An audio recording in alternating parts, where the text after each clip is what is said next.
নমস্কার।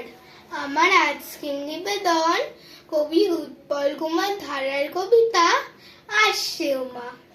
যেই সাদা মেঘ নীল আকাশে ভাসলো সারি সারি, শিবের কাছে বলল মা যাচ্ছি বাপের বাড়ি।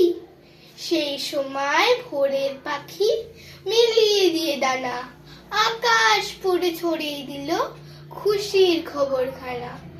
আকাশ তখন সেই কথাটা অমল স্রোতের টানে ছুটতে গিয়ে পৌঁছে দিল ভোরের তারার কানে। মায়ের আসার খবর যখন শুনলো ভোরের তারা, গাছের চিকন পাতায় পাতায় জাগলো নতুন সারা।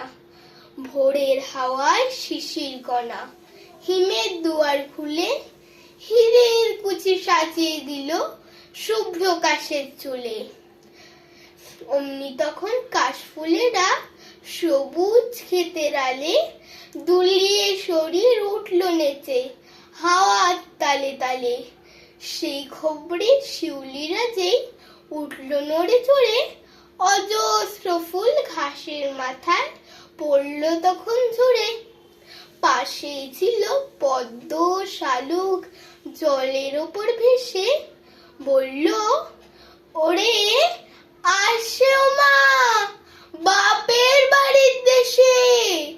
শুনল যখন সেই কথা এক গায়ের ঢাকির ছেলে, ঢ্যাঙ্কুড়াকুড় বাজিয়ে দিল সমস্ত গাছ ফেলে।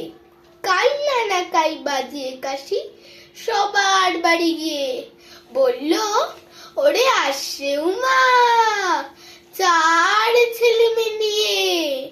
কান্না না কাই বাজিয়ে কাশি সবার বাড়ি গিয়ে বলল ওরে আসছে উমা চার